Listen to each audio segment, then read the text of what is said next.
quando o Estevão ainda tiver, entrar aos poucos nesse time. Em competições que não pedem tanto. No estadual, uma primeira fase de Libertadores com o Palmeiras não tem sido problema recentemente. Então acho que o Facundo, no meio do ano, é que ele tem que estar mais encaixado para poder protagonizar um pouco mais o Mundial, né, Rafa? E eu acho que a preocupação é do Felipe Anderson nesse momento.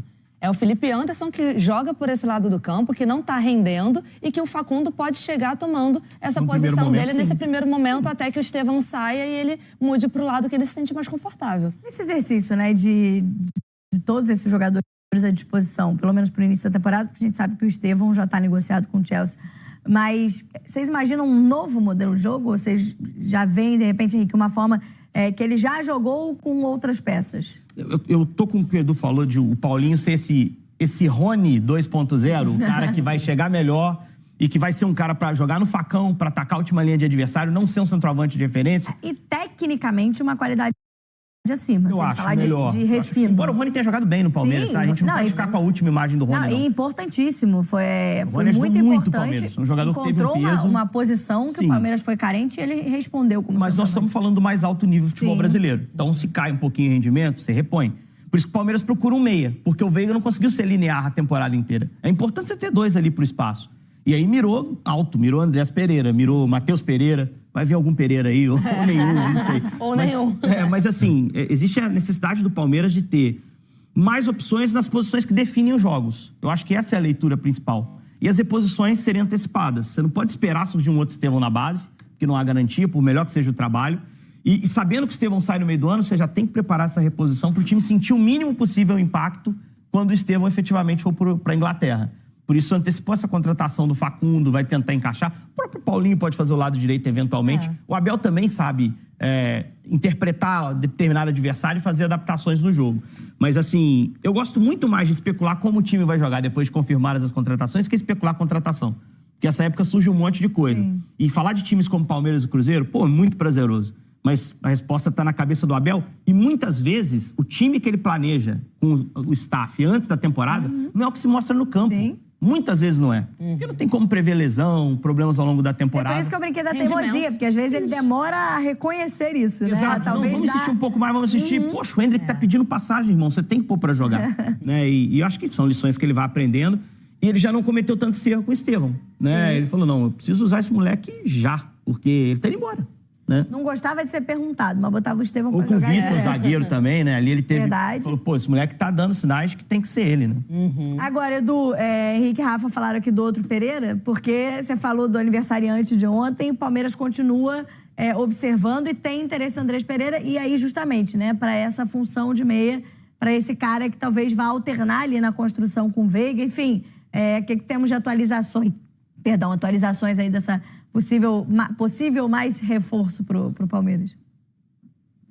Camila, a proposta já está com Furra, né, como a gente vem aí noticiando nos últimos dias, então 20 milhões de euros pelo jogador, e o Andrés Pereira já deu sinal verde, né, pelos seus staffs, já deu sinal verde para o Palmeiras de que acha um bom negócio voltar ao futebol brasileiro, e aí o problema vai ser o Furra, né? Então o Palmeiras espera essa semana aí, até domingo pelo menos, que haja um retorno. Então a gente está aqui, como eu tô sozinho nesse plantão, né? Os amigos me abandonaram aí, Camila Alves e Thiago Ferri me abandonaram, então eu tô mandando mensagem para as fontes aqui, tentando saber se essa resposta foi dada ou não, mas é um silêncio total, tanto por parte do jogador, tanto por parte do clube, ninguém se posiciona, ninguém quer falar, porque eu acredito que esteja, assim, é uma semana muito decisiva, então deve estar todo mundo reunido o tempo inteiro tentando fechar essa contratação, porque o Fulham considera o Andreas muito importante. Ele é titular do time, ele jogou aí os 2 últimos jogos, né, vitória contra o Chelsea e o empate contra o Bournemouth pela Premier League, deu inclusive uma assistência contra o Bournemouth, né, um escanteio que ele bateu e o centroavante fez um bonito gol, e assim, o Fulham não quer perder ele de jeito nenhum. Recentemente, em novembro, o Olympique de Marseille fez uma proposta de 25 milhões de euros e o Fulham recusou. Então, os 20 milhões de euros do Palmeiras pode ser pouco. E o Palmeiras não está querendo subir tanto esse valor, porque já investiu um dinheiro, 18 milhões de euros no Paulinho, mais 2 jogadores que foram para o Galo. Então, o Palmeiras não quer esticar muito essa corda, está querendo fechar logo, usar aí, né, um pouquinho dessa boa vontade do Andreas, que está querendo vir, e ele tentar pressionar também o Fulham. Mas assim, o clube inglês não está disposto a facilitar. Um valor 20 milhões de euros para a Premier League não é um valor tão exorbitante, é um valor ok para o mercado inglês. Então, assim, a gente está a todo momento aqui olhando o celular, tentando falar com fonte para saber se essas reuniões vão terminar, quando que vai ter essa resposta, porque, por enquanto, é silêncio total e a gente só fica na apreensão aqui, né? Como repórter no plantão sozinho, não tá fácil, amiga, não tá fácil. Minha solidariedade, viu, ao trabalho solitário do setorista neste plantão de Ano Novo. Um detalhe para esquentar a apuração do Edu, a janela na Europa abriu agora em janeiro, Fulham não vai liberar nunca o Andreas, que é um titular, sem uma reposição. Então, assim, ficar atento também ao que o Fulham vai fazer no mercado. Se tiver engatilhado algum nome para vir para o lugar, de repente esquenta essa possibilidade. Não, e é interessante a gente pensar nessa movimentação, Rafa, porque talvez se a gente falasse, né, há 1 ano atrás, 2 anos atrás, de um jogador na Premier League, ainda que no Fulham, que não é o time que disputa ali o título da Premier League, mas para voltar ao mercado do futebol brasileiro, a gente pensaria assim, talvez ele se distancie da seleção.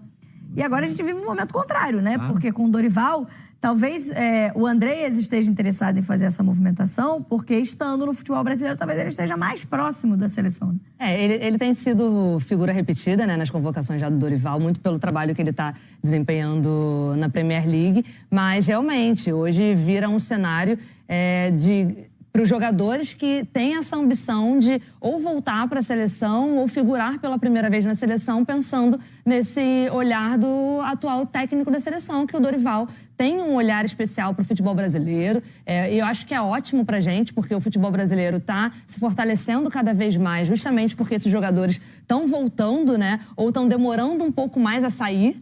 Porque esse é nosso grande problema. Assim, a gente perde jogadores muito grandes e isso é natural, esvazia tecnicamente a nossa liga. E agora a gente não está vendo isso, né? Está vendo o futebol brasileiro voltando a ser um futebol muito competitivo por conta do retorno desses jogadores, alguns mais experientes, mas outros também mais jovens, que é o caso do Andreas. E aí ele fica ele se mantém no radar, né? No caso dele, não seria voltar para a seleção, mas se manter ali no radar no futebol que o Dorival está olhando.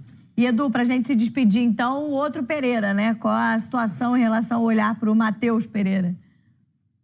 O do Matheus Pereira é bem simples, assim, a coisa não andou porque o Cruzeiro já avisou, né, o Alexandre Matos já avisou que se quiser tirar o Matheus Pereira do Cruzeiro, tem que pagar 25 milhões de euros. E o Palmeiras estava bolando aí uma proposta de 12,5 milhões de euros. Assim, tá muito longe, muito distante. O Matheus Pereira é um jogador muito importante, né, pro Cruzeiro. Foi uma das grandes contratações do clube nos últimos anos aí, né? Antes de Gabigol e Dudu, ele foi um dos grandes nomes do Cruzeiro.